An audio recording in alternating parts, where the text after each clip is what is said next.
아주 단순한 진리인데 너무나 단순해서 그런지 깨닫지를 못합니다. 본문을 읽지 못해서 깨닫지 못할까요? 마음이 굳어져서 깨닫지 못하는 것이에요. 살면 죽고 죽면 산다라고 했는데 그 너무나 엄연한 진리를 왜 우리는 이렇게 깨닫는데 더딜까? 베세다 맹인이 더디 깨닫는 거죠. 본 것 같긴 한데 제대로 보지 못하는, 짓기는 짓는데 방향은 잘못했습니다.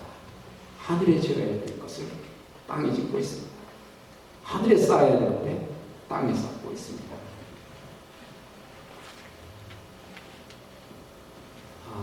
저는 그 드라마 중에서 가장 인상에 기억에 남는 그 드라마가 이순신 드라마입니다. 제가 역사가는 잘 모르고 그런 건 실제 역사가 어땠는지 모르지만 드라마를 통해서 발견한 3명의 위인들, 누굴까요? 이순신, 조선시대 사람들입니다. 요즘에 한 그 드라마들, 이순신, 허준, 세종대왕, 지난번에 뿌리 깊은 나무인가 했죠. 난 한글을 만드는 게 그렇게 깊은 뜻이 있고 힘든 줄 몰랐어요. 죽기를 각오하고 만들었더라고요. 허준, 죽기를 각오하고 이 힘없는 사람들을 동의보감이라는 게 왕실을 위해서 만든 게 아니라 힘없는 백성들을 위해서 만들었다. 정말 다른 허준이라는 인간 잘 모르는데 그런 의도가 굉장히 많이 참 공감이 됐습니다. 근데 가장 감동인 건 이순신입니다. 근데 이순신 드라마 중에서도 가장 마음을 찌르는 게 있었습니다. 그 의자에 탁자에 앉아 있으면 뒤에 사자성어 2개가 다 걸려 있었어요. 유심히 보신 분은 기억나실 텐데 뭐였습니까? 여러분들 드라마 보실 시간이 없으시죠? 교회 개혁하시느라고 바쁘셔서 죄송합니다. 저만 열심히 봤어요. 그래도 나눠야죠. 필사즉생, 필생즉사라고 써져 있었습니다. 저는 그 드라마 볼 때마다 그거 한 번씩 꼭 나와요. 볼 때마다 마음이 정말 찔렸습니다. 난 이순신만. 이순신이 그 진리를 어떻게 깨달았을까 궁금해가지고 찾아봤어요. 그랬더니 난중일기에 그게 있더라고요. 필사즉생, 필생즉사. 근데 그걸 어디서 배웠느냐? 오자병법에서 배웠대요. 손자병법은 좀 큰 병법을 얘기하고 오자는 좀 섬세한 병법들에 능하다고 합니다. 그러니까 실전에 임할 때는 이순신이 오자를 많이 사용했는데 거기에 필사즉생, 행생즉사라 이런 게 있습니다. 마지막은 요행이 살려고 하면 죽는다. 근데 그것을 행을 필이라고 바꿨습니다. 살면 무조건 죽는다. 그러니까 오자보다 훨씬 더 강력한 이순신의 그 소신을 볼 수 있습니다. 병법을 볼 수 있어요. 죽기를 각오하고 어떻게 행생즉사를 필생즉사라고 했을까 제가 연구를 해봤는데요. 근거는 없으니까 심각하게 듣지 마시고 이순신이 병법 중에 아주 중요한 전술이 상대방을 아는 것입니다. 상대방의 전술을 알아가지고 대응하는 것이죠. 근데 저기 앞장서서 이제 임진왜란때 들어왔던 군대가 그 십자가 군대 아닙니까? 천주교 군대. 거기에 보니까 뭐를 열심히 읽는단 말이죠. 그래서 저기 뭔지 한번 찾아와라. 저게 병법이야. 찾아왔더니 그게 마태복음 쪽보 거기 보니까 바로 마가복음이라고 하는 8장 35절이 있었던 것입니다. 이거 내가 예수는 누군지 모르지만 오자보다 이게 훨씬 더 낫다. 이게 진짜 진리다. 그래서 거기에 아마 그렇게 쓰지 않았을까 하고 추론을 해보는데 역사적인 건 전혀 없습니다. 가능성이 전혀 없지는 않고요. 아무튼 오자보다 이순신이 훨씬 뛰어난데 이순신은 바로 이 진리를 깨달았습니다. 이순신은 병법으로 깨달았다면 우리는 생명의 법으로 깨달아야죠. 이순신도 깨달았던 진리를 내가 깨닫지 못한다면, 한국 교회가 깨닫지 못한다면 참으로 안타까운 일입니다. 그건 죽음밖에 없습니다. 살려고 하면 죽는다. 이 세상에서 사는 길은, 이 세상에서 누리는 길은, 이 세상에서 쌓는 길은, 이 세상에다가 짓는 일은 결국은 다 망하는 길이다. 우리 교회가 지금 이렇게 힘들어하는, 그래서 세상으로부터 이처럼 엄청난 비난의 화살까지 맞아가며 휘청거리는 이유가 무엇인가? 그 이유는 저는 이 역사를 깨닫지 못하기 때문이다 라고 생각합니다. 이 세상이 모두인 것처럼 살아가는 한국교회의 어두운 상태, 눈먼 상태, 깨달은 것 같지만 제대로 깨닫지 못하는, 그게 한국교회의 모습입니다. 자, 이렇게 참 베드로의 어이없는 반응에 대한 예수님의 교정적인 교훈이 있은 다음에 두 번째, 예수님은 중간쯤 빌립의 가이사랴에서 이제 예루살렘까지 가려면 가버나움을 거쳐가게 됩니다. 갈릴리 가운데서. 자, 가버나움에서 어떤 일이 있었는가를 한번 보십시다. 9장 31절입니다. 이는 제자들을 가르치시며 또 인자가 사람들의 손에 넘겨져 죽임을 당하고 죽은 지 3일 만에 살아나리라는 것을 말씀하였기 때문이다. 그러나 제자들은 이 말씀을 깨닫지 못하고 묻기도 두려워하더라. 33절에 가버나움에 이르러 집에 계실새 제자들에게 물으시되 너희가 길에서 서로 토론한 것이 무엇이냐 하시되 그들이 잠잠하니 이는 길에서 서로 누가 크냐라고 쟁론하였습니다. 예수께서 앉으사 12제자를 불러서 이르시되 누구든지 첫째가 되고자 하면 무사람이 끝이 되며 무사람을 섬기는 자가 되어야 하리라 하시고 어린아이 하나를 데려다가 그들 가운데 세우시고 안으시는 제자들에게 이르시되 누구든지 내 이름으로 이런 어린아이 하나를 영접하면 곧 나를 영접하며 누구든지 나를 영접하면 나를 영접함이 아니요 나를 보내신 이를 영접함이니라. 예수님의 두 번째 순환에 대한 예고입니다. 자, 이 예고는 여행이 중간 지점에 이르렀을 때 갈릴리를 통과하면서 가버나움에서 일어났던 이야기입니다. 예수님께서는 길에서 제자들에게 두 번째로 당신의 고난과 죽음에 대해서 예고하십니다. 근데 이 사실을 예고하시자 32절에 흥미로운 반응이 일어납니다. 그러나 제자들은 이 말씀을 깨닫지 못하고 묻기도 두려워하더라. 이 말씀을 깨닫지 못했다. 두 번째 듣는데도 깨닫지 못했습니다. 그런데 흥미로운 사실은 묻기도 두려워했습니다. 깨닫지 못했으면 물어봐야 할 텐데 묻기도 두려워했다. 이 말은 뭘까요? 깨닫는다라는 말이 이해하지 못했다는 말이 아니라는 사실을 확인해 줍니다. 깨닫는다는 것은 마음의 문제라는 사실, 마음으로 받아들이지 못한다는 사실입니다. 들으면 들을수록 더욱더 힘들어지고 있어요. 한 번 들었을 때는 그랬나 보다 했는데 이제 두 번째 말씀하시니까 아예 못을 확실하게 받는 것입니다. 이게 진짜 일어나는 일입니다. 이럴 때는 그냥 조용히 있는 게 상책입니다. 괜히 물어봐야 좋을 게 없습니다. 다시 한번 얻어맞죠.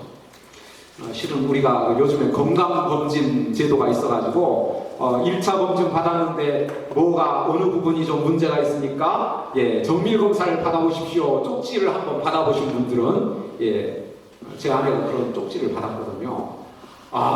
제 일도 아닌데 하늘이 무너지는 것 같더라고요. 제 아내가 좀 큰일 났는데 별것도 아닌데 그랬다고 또 야단 맞습니다. 그래도 아무튼간 크고 작은 문제를 다 떠나서 뭐가 있으니까 정밀검사를 받아봐라.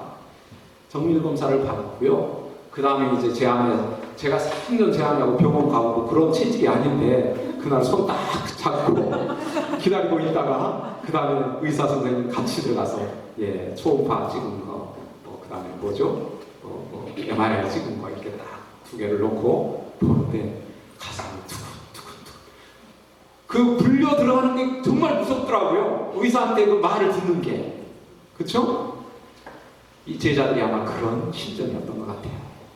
한 번도 아니고 두 번 듣고 나니까 이거 잘못 건드렸다가는 빼도 박지도 못하게 된다. 거기다가 예수님 십자가까지 지라고 했는데 물어봐야 괜히 그 얘기 한 번 더 듣는 거예요. 그러니까 조용히 있습니다. 조용히 있으면 그냥 조용히 있는 게 아닙니다. 그러면서도 자기들의 이야기는 다 합니다. 그래서 예수님이 궁금했습니다. 뭐 사실 몰라서 물어본 건 아니죠. 궁금했어요. 야, 너희들 길에서 뭐 열심히 토론하던데 뭐를 토론했냐? 우리 기대하는 답은 뭘까요?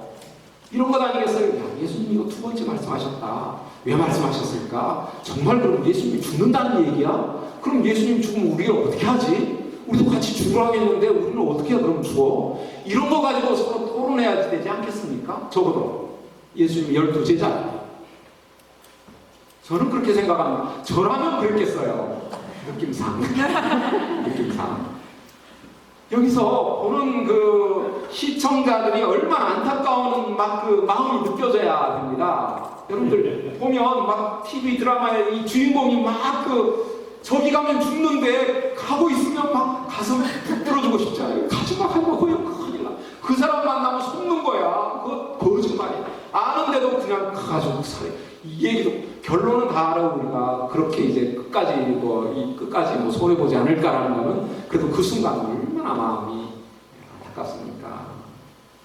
참 이 베드로 그리고 제자들의 이런 모습을 보면 참 안타깝습니다. 근데 그들만의 문제가 아니라는 것이죠. 이게 우리의 문제이기도 합니다. 우리도 십자가의 길에 대한 얘기를 들을 때 마음으로는 꽉 닫아놓고 귀로 들리면 그냥 잊어버립니다. 귀로는 들어도 잊어버려요. 그리고 우리의 마음속에 가득 차있는 생각들을 가지고 우리는 얘기하고 있습니다.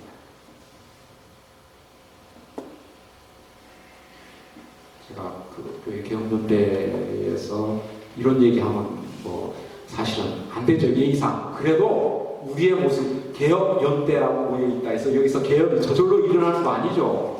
그렇죠? 예, 우리도 개혁하기가 참 힘들어요. 나부터서도 개혁하기가 힘들어요. 십자가의 길이 개혁하는 길입니다. 근데 문제는 나부터서도 이건 원치 않아요. 이 길은 힘든 길이에요. 가능하면 이 길은 좀 제쳐두고 싶어요. 잊어버리고 싶어요. 그리고 딴 얘기하고 싶습니다. 예수님께서 제자들에게 묻습니다. 너희들 무슨 얘기했냐? 그런데 참 여기서 흥미로운 사실을 발견합니다. 30사들의 그들이 조용합니다. 아무 말도 못해요. 잠잠해요. 무슨 얘기인가요? 떳떳한 얘기했으면 어떻게 했겠어요? 예수님 사실은 우리가 이런 거 가지고 토론을 했는데요. 답을 못 찾았습니다. 어떻게 해야 될까요? 이래야 되겠죠. 근데 아무 얘기를 못합니다. 이럴 때 꿀먹은 벙어리라는 말이 딱 맞습니다. 예. 잘못한 애들이 어른이 와서 누가 그랬어? 그러면 아무 말도 못하고 있는데 제자들은 스스로 압니다. 자기들이 잘못하고 있다는 것을. 그것이 바른 길이 아니라는 것을. 그러면 안 된다는 것 알아요. 몰라서 그런 게 아닙니다. 그런데 그들은 어느샌가 그런 문제로 토론하고 있습니다. 이게 머리와 우리의 마음의 거리입니다. 아무리 머리로 그러면 안 된다는 걸 알아도 우리의 마음은 어느샌가 거기에 가 있습니다. 그리고 그 문제를 가지고 계속 다투고 있습니다. 그럼 그들은 무엇을 가지고 다퉜는가 한번 볼까요? 이런 길에서, 이 길이 지금 어떤 길입니까? 어디로 가는 길입니까? 십자가를 향하여 가는 그 길에서, 예수님이 죽으러 가시는 그 길에서 그들이 서로 토론한 내용이 뭐냐? 그들의 입으로는 답변하지 못하지만 저자가 가르쳐줍니다. 그들이 서로 누가 크냐 하고 쟁론합니다. 누가 크냐 자리다툼을 하고 있습니다. 우리 중에 누가 1등이냐? 누가 2등이냐? 서열을 정하고 있습니다. 그러나 누구나 1등 하고 싶습니다. 누구나 가장 크고 작은. 베드로는 1등이니까 1등 제껴놨을까요? 모두가 다 1등은 우리는 아니야. 그래서 2등, 3등 가지고 다퉜을까요? 그런 것 같지 않습니다. 서로가 다 1등 하려고 하는 것들에 그러자 예수님의 답변이 좋습니다.